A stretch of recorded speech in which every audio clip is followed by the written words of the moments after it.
I fucked up a little bit today because it's like 3:45 in the morning, and the day wasn't all that productive. It really wasn't. Um, I spent most of it, mm, actually with my family, which is I don't regret in the slightest, but also just wasn't the most. The parts that I did work were actually pretty focused, so that's good. But yeah, then I was a bit useless for the past couple hours, and I really didn't need to stay up as late as I did. Nonetheless, I want to try and fix that tomorrow. And I've been reflecting a lot about habits, how to get out of ruts, out of issues, and I think it, like when I think about it from first principles, there's no real instant fix, right? Like there's no like quick plaster fix that you can easily just do and get things completely solved. But I don't even know where I'm going. I think my reflection has left me. It's way too late for that, and the only thing you can actually keep doing is keep trying. Like that's the only thing. You cannot lose if you do not quit. I think that's a good something good to keep in mind. Another reflection that I had, or that I have had previously, and I thought I'd record is like my thoughts on brand and credibility. And this is perhaps one of the most underrated functions of universities, I think, in young people's eyes. Like, I think, like, if you're considering, do I do uni or not, or whatever, brand is one of the things university can give you. If you're talking about names like Stanford, Harvard, Oxford, like, these are globally recognized names that you walk in a room and say something about you. The same way that if you work with Google or Apple or Facebook or like that is those names are effectively brands, and I've reflected a lot on this because I started to realize how brand makes a difference. Brand makes a huge difference because brand is how you brand and credibility is basically how you get trust, how you create like a launch pad for trust with other people, and it's something you build over time. And I'm not talking about how to build brand in terms of like personal brand or anything like that. What I'm talking about is basically how to build like simple credentials, and basically easy ways that you can create more credibility around yourself. One of these things is like there are big names, right, that people trust. Things like Google, Nike, like large companies are usually examples of large brands and things like that. And if I tell you that I've worked, if I tell you that I've worked for Google, Microsoft, and Facebook, and I run a development company, chances that you trust me to develop things is the chances are way higher, right? Because those are tech companies, and so you're like, oh, that's great. Now, if I tell you that I've worked in a cupcake shop for the last 12 years and now I do development, you'll be like, okay, great, but why did that buys me no additional credibility with you. And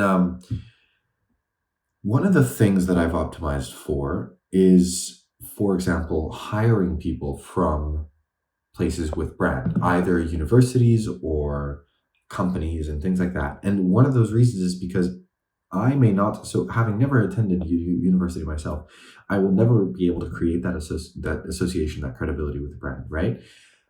I don't have, like, I serve startups and things, right? So I don't have some client that's like humongous. Maybe I will someday, but like you want to find names that people recognize. And the way you build that, like, I think that the more you optimize for that it becomes a tool that you can leverage and use for more things. Now, one of the best ways to do that, I think, early on, or as you start things, is try and hire people. So one of the things I've been doing is I hire people with some brand. So for example, my lead backend developer, he used to come, he's ex WhatsApp. So technically Meta / Facebook, whatever you want to call them. He worked on WhatsApp's API and stuff like that. And he's a really good developer. And when I speak to people and I say, oh, he worked on WhatsApp or whatever, people know, everybody knows what WhatsApp is. And when they hear that and they're like, oh, that guy built WhatsApp and he could be helping build my app, he's probably good. And this is the same logic that I've applied. Now, so the junior guy that I have on, he is really green. He's really fresh. And so he doesn't have any of this brand stuff. But on the more senior side of the people that I hire, like I've worked with people from like Microsoft and Cambridge and things like that. And it makes it then easier when you're speaking to potential prospects, not to close sales necessarily, sometimes to close sales as well, but to tell them the brands that you can associate yourself with creates trust. And I think it's a worthwhile, like, it's worthwhile to basically brainstorm what are the ways that I can link my name with those names. So there's a list of these names that, let's say, like that most people recognize, right? And depending on, like you want to link yourself to the names that you know that are relevant to you, right? Like, so if you're in music, you want to look at music artists. If you're in development, you want to look at tech companies. If you're a designer, maybe, I mean, tech companies are also relevant in that case, maybe, but point being, you create that list and then you want to find ways to associate yourself with that and associate yourself with larger companies or companies that are more known or something like that. This is the reason why media is so powerful and whatever. But you can optimize, so you can leverage other people in order to create brand for yourself without necessarily having to build it all yourself. So if I hire, it's like I hire people from those places. If you can get clients from those places, even better, things like that. Without necessarily having been to those companies yourself, you can associate yourself with them. And I would say trying to find out the best way to do that is a worthwhile brainstorm. And I would say everybody's got their own puzzle to figure out, so I can't speak to everybody's situation. But that's just one of the reflections that I had, and one of the things that I optimize for when hiring people is, yeah, exactly, just how to build, like, how do I create more names attached to my company? How do I put more of these names that people know onto the face of my company so that it gives people reason to believe that there's quality behind it without seeing the product, without seeing case studies. Before they even see case studies, they already think highly of you because you've... Actually, another thing that creates credibility is design and professionalism. And I can't emphasize this one enough because this is the entire reason I started freelancing when I was 15 and I got a contract for like 1.2K and then I got something like $800 or 1,000, I don't know, something along these lines. My first agency deal I closed for 11 grand. 11 grand. The difference between that was give or take 2 years.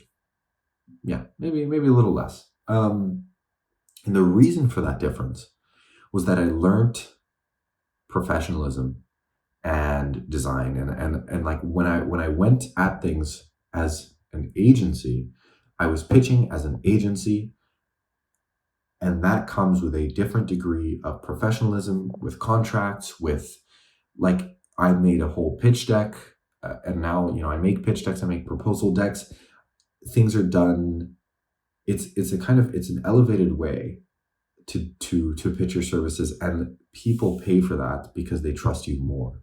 They pay for that trust, and you can drive more credibility by yourself and show that you are serious by putting in the kind of preliminary work, if you will.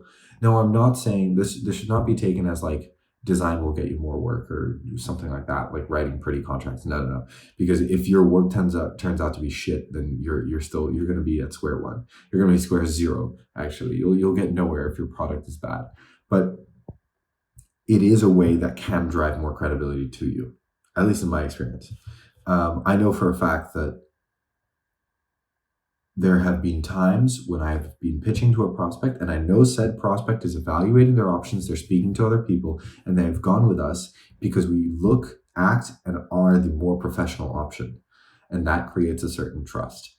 And especially in my industry where trust is like, there's a lot of lack of trust. And like, because most agencies do a really bad job, most software agencies. Because that exists, when people see somebody who they trust a little bit more, that becomes a strong edge. Um, yeah, but those have been like the major reflections I had around, and I think brand is incredibly important. How you curate the things that you associate yourself with is very much, I think those are important questions to ask yourself. This is not about posting on Twitter and Instagram and YouTube. That's irrelevant. It's you can create brand by carefully choosing the associations you make and effectively the image that you present, right, of you or your company or whatever. And you can create a lot of credibility for yourself by doing things properly. And if your website is extremely professional, you can command a different kind of prices just by that simple change. By engaging with a prospect and showing your website, that alone can define some things for you. Yeah, the same way that like if I speak to somebody and they have a profile on Fiverr and I speak to another guy and they do the same they do the same things, but this guy's got a really professional personal website. The personal website guy, they might write the exact same shit, but the Fiverr guy is going to be able to charge a lot less than the personal website guy. Because if he makes a really nice professional looking personal website, you can just command a different type of price with that than you can with Fiverr or Upwork, because there are certain associations with those platforms and there are certain associations with like very professionalized, nice looking things that your brain just instantly makes. It's the same reason why like there's psychology behind why Apple packages the products the way it does. Like luxury companies focus a lot on things like packaging and whatever. You don't think about these things, but they create associations in your brain and whatever else. And the way you package your services, your company, you present yourself, even you as an individual. Like I think that is an associate. Like you can drive trust through the way you present yourself, and I think that's an underrated way of creating trust and some credibility for yourself. That's not going to make you an industry name or anything, but it will set you up to start on the right foot. Yeah. Anyway, I'm going to go to sleep.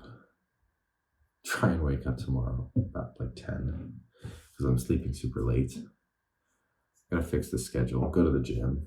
I did manage to go today as well because I was working by the time I looked at my watch, it was 7:30 and the gym had closed at 7. So I feel a little bit frustrated, honestly. I feel a little bit frustrated with just where things are. I feel like I haven't done enough.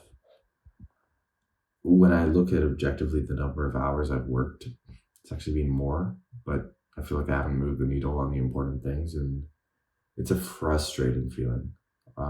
Drives me mad. I hate it. But anyway, you can't do anything about it. The only thing you can do is wake up the next day and try again. At the end of the day, that's literally the game you choose to play. And I go back to that saying of the saying in Portuguese that I love, which is "Quem corre por gosto não cansa," which translates roughly to "He who runs doesn't get tired." Sorry, he who runs for fun doesn't get tired. Like you pick the game, so don't complain. Basically, what needs to be done needs to be done. It is what it is. It's not what it's not. So don't stress it. Don't sweat it. Just like you wake up the next day and do the same thing again. You try again. You fail again. You try again. Like everybody fails on a daily basis. Most people just are a little bit afraid to make that admission. Anyway, at this point I'm rambling. I'm better off asleep. So we'll call it a day.